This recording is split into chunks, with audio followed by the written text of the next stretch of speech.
Selamat malam Jumat sedulur-sedulurku semuanya, selamat datang di channel Sketsa Misteri 99. Channel kisah-kisah cerita misteri atau kejadian nyata yang pernah dialami oleh seseorang dalam kehidupannya. Selamat menonton dan mendengarkan, jangan lupa untuk suka, komen, dan subscribe, agar malam ini kamu bermimpi indah. Salam malam Jumat. Anakku diganggu Lea. Setiap malam anakku menangis ketakutan, sehingga dia nyaris mati. Ternyata, semua ini disebabkan oleh kehadiran sesosok Lea.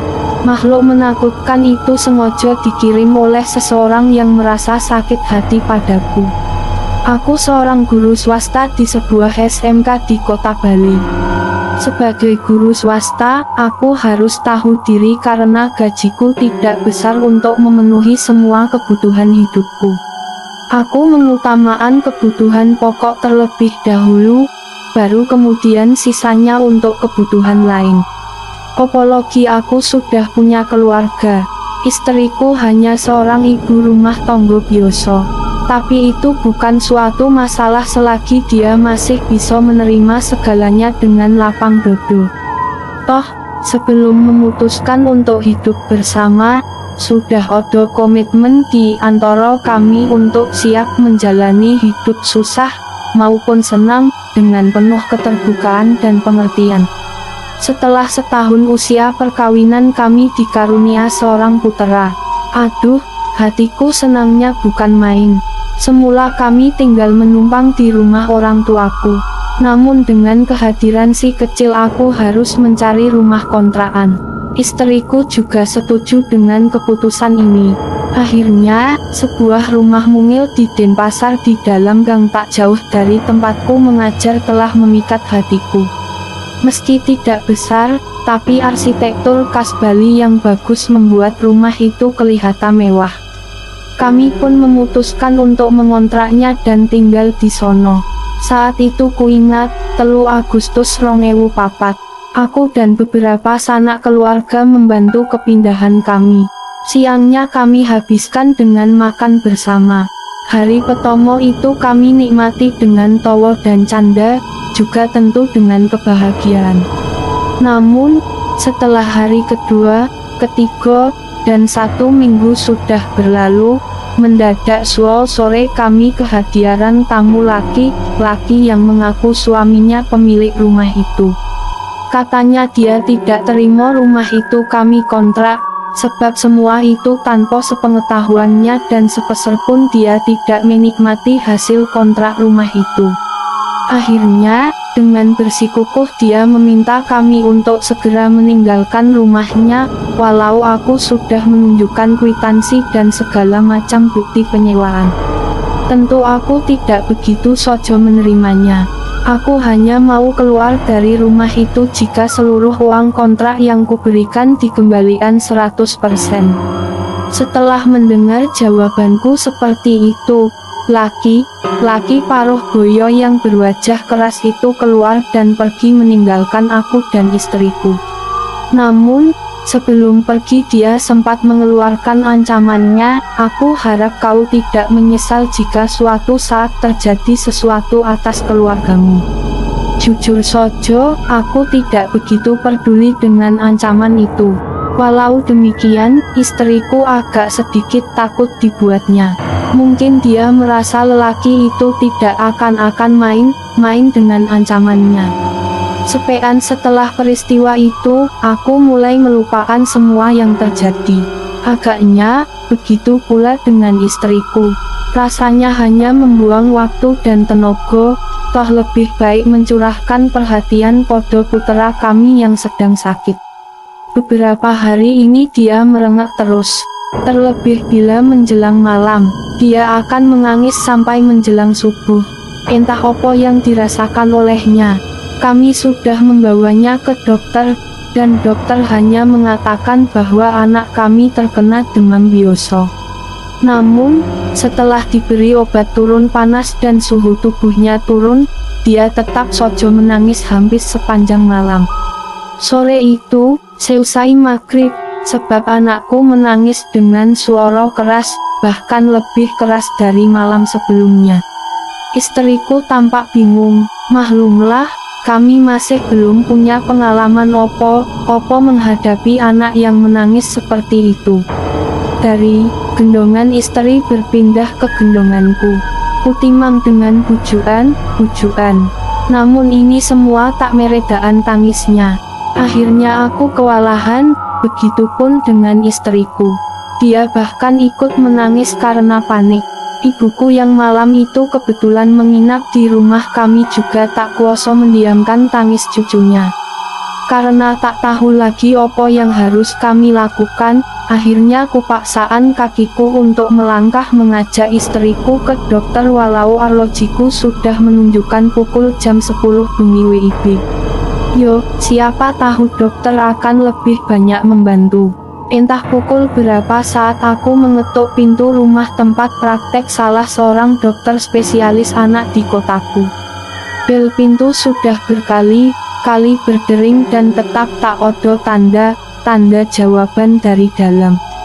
Aku putus asa, malah si Pak Ojek yang kami tumpangi ikut memanggil dokter itu. Hasilnya sama sojo, ternyata dokter itu tak kunjung membukakan pintu. Dengan sisa kekuatan hatiku, kuajak si Pak Ojek ke praktek bidan tempat istriku bersalin dulu. Aku berharap, paling tidak akan ada solusi buat anakku untuk meredaan tangisnya. Namun, harapanku juga sirna, sebab bidan itu sepertinya juga tak sudi membukakan pintu. Tanpa sadar, air mataku mengalir. Kulihat puteraku yang sudah tenang di pelukan ibunya. Hatiku sedikit sejuk. Sudah tidur dia? Tanyaku pelan. Istriku yang sepertinya sudah begitu lelah hanya menjawab dengan anggukan kepalanya. Kulihat matanya juga berkoco-koco. Bagaimana kalau kita bawa ke mantri di ujung sono, Pak? Saran si Pak Ojek. Pak kenal sama mantri itu. Tanyaku kemudian. Giliran si Pak Ojek yang mengangguk.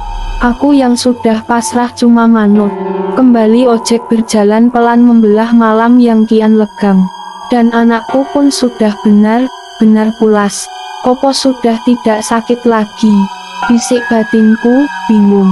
Mantri ini ternyata cukup berbaik hati sebab mau menerima kami. Namun, anakku hanya diberi obat untuk masuk angin atau kembung. Dan, menjelang dini hari itu kami pun memilih untuk pulang. Setiba di rumah, anakku yang sepanjang perjalanan tertidur pulas, kembali menangis sejadi-jadinya. Aku tak bisa tidur lagi. Kuhabiskan malam dengan berdoa. Aku berdoa untuk memohon petunjuknya. Karena hampir setiap malam anak kami selalu menangis, maka istirahat kami pun terganggu. Bahkan yang lebih parah lagi, puteraku tidak mau lagi menyusu atau diberi susu botol oleh ibunya. Aku semakin resah, padahal sudah beberapa kali kami bawa ke dokter spesialis anak di kotaku. Tapi, putraku tetap menangis bila malam tiba, dan dia tak mau lagi menetek. Akibat kelelahan fisik karena kurang tidur dan pikirannya, istriku pun akhirnya jatuh sakit. Bersamaan dengan itu para tetangga juga menceritakan tentang munculnya makhluk hitam tinggi dan besar di jendela rumahku. Berita itu begitu santer, karena sering warga sekitar beberapa kali melihat makhluk hitam misterius itu melongok ke jendela kamarku. Seakan melengkapi cerita aneh para tetangga, pernah juga di suatu malam, aku dikagetkan oleh suara hingar-bingar di luar rumah. Pintu depan rumahku jelas seperti digedor keras dari luar. Anehnya, cuma aku yang mendengar. Saat aku keluar, ternyata tidak siapapun di luar. Hanya hembusan angin yang cukup dingin membuat tubuhku menggigil menahan takut. Bersamaan dengan itu anakku di dalam kamar kembali menangis. Tangisan yang membuat hatiku kian pilu. Saat kondisi begitu, aku tidak sanggup berpikir jernih lagi. Kalut dan tak menantu, hari-hari yang kami lalui semakin redup dari tawa dan canda. Jujur, batinku berperang dengan segala keyakinan yang kuanut. Kepasrahanku sudah bayiku yang kian pucat dan kurus itu kepada ketentuan ilahi. Dia lebih sering menangis kendati suaranya sudah hampir hilang. Padahal, dokter anak yang memeriksa anakku tidak menemukan penyakit opo-opo. Di saat keadaan semakin kacau, seorang teman menyarankan agar aku menemui orang pintar. Walau kuanggap itu konyol, tapi tidak ada salahnya untuk mencoba. Aku membawa putra dan istriku ke salah seorang paranormal. Hasilnya membuat dadaku terasa menggelegar. "Yo," kata si paranormal, "rumahku sedang diganggu oleh leak. Karena itu, setiap dibawa masuk ke rumah, maka putraku akan menangis terus." Dan makhluk hitam yang dilihat oleh beberapa tetanggaku itu adalah sosok leak yang dimaksud. Ditegaskan juga, leak itu kiriman dari seseorang yang memang sakit hatiku padaku. Rumah itu harus segera dibersihkan dengan ritual pengobatan khusus. Ini dimaksudkan agar anak kalian berdua tidak semakin parah sakitnya, kata si paranormal dengan suara tenang. Aku menyanggupinya, dan malam itu aku tak diizinkan membawa anakku pulang ke rumah yang kami kontrak. Walau terasa berat, mau tidak mau kami menginap semalam di rumah orang tuaku. Di malam yang sama, paranormal itu melakukan ritualnya. Dengan air yang telah diberi doa dan kembang setaman, dia menyiram setiap sudut rumahku. Satu hal yang tidak bisa kuterima akal, dari depan rumahku tanpa harus digali keluar sebuah bungkusan kain putih. Ketika dibuka, isinya puluhan jarum, jeruk purut, paku, ratusan ekor ulat dan lalat kecil. "Bagaimana kalau kita balas semua perbuatan ini, Mbah?" ucapku di tengah keheningan. Si paranormal melirikku, "Apa tidak lebih bagus kita bersyukur, karena Tuhan masih melindungimu," katanya dengan suara bijak. Namun, aku yang merasa begitu tersiksa akibat teror gaib ini, sungguh tak bisa memaafkan si pelaku dengan begitu saja. "Aku akan siap membayar berapa saja asal si Mbah mau membalas kebusukan ini," kataku dengan suara bergetar. "Tuhan Maha Pengampun, Nak. Percayalah, siapa yang menabur benih pasti akan menuai hasilnya," ucap si Mbah sambil membenahi bungkusan aneh yang baru ditemukan tadi. Aku menunduk malu. "Maaf, Mbah, aku terlalu larut dengan emosi," kataku. Si Mbah cuma senyum menanggapi. "Benar juga, semua biar Tuhan yang menentukan. Berbuat baik hasilnya baik, dan kalau kita tabur benih buruk hasilnya juga akan buruk." Sejak ritual yang dilakukan Mbah paranormal bijak itu, hari selanjutnya anakku juga sudah mulai berangsur sehat dan tak lagi menangis. Namun, setelah 1 minggu peristiwa itu, suatu pagi aku kaget bukan kepalang. Saat akan mandi, kulihat ribuan ekor belatung mengapung di dalam bak mandi. Meski ngeri, aku langsung membersihkan bak mandi itu karena tak ingin melihat istriku histerius. Mulutku tak hentinya berdoa. "Opo lagi ini gerangan, bencana opo lagi yang akan kujalani?" Bisik hatiku yang dihujani rasa was-was. Aku menguatkan batin dan berserah diri kepada Tuhan. Malamnya, hujan turun deras sekali. Mataku rasanya sulit untuk terpejam. Mendadak, antara tidur dan terjogo, aku merasa ada orang yang mengintih badan dan mencekik leherku. Aku blingsatan, ingin teriak tapi suaraku seolah tertahan di dalam kerongkongan. Aku kehilangan udara hingga dengan cepat peluh membasahi tubuhku. Makin aku berontak, bayangan hitam itu semakin kuat menghimpitku. "Yo Tuhan," wajahnya begitu dekat di depan mataku. Sosok tubuh hitam itu besar dan penuh dengan bulu. Gigi taring dan bola matanya yang merah juga seolah hendak mengoyak-ngoyak tubuhku. Syukur aku mampu bertahan. Kuingat segala doa yang ku tahu dan ku coba membacanya dengan khusyuk. Rasanya seperti menjalani sebuah pekerjaan berat. Badanku terasa begitu lelah. Namun, aku bersyukur, akhirnya bayangan itu hilang begitu saja. Kejadian aneh ini tidak hanya berlangsung sekali. Malam berikutnya aku mulai mengalami mimpi yang mengerikan seperti datangnya sosok hitam yang menjulang tinggi dari arah jendela kemudian mencekik anakku.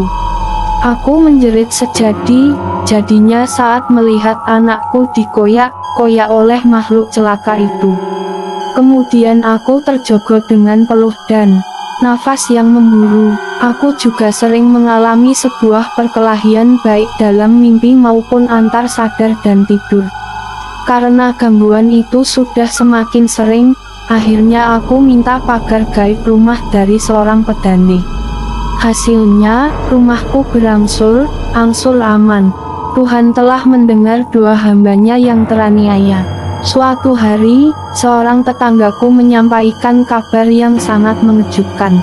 Suami pemilik rumah kontrakanku yang dulu datang dan mengancamku, meninggal dunia. Aku tak tahu harus bicara apa. Aku hanya mengembalikan permasalahan ini kepada Yang Maha Kuasa.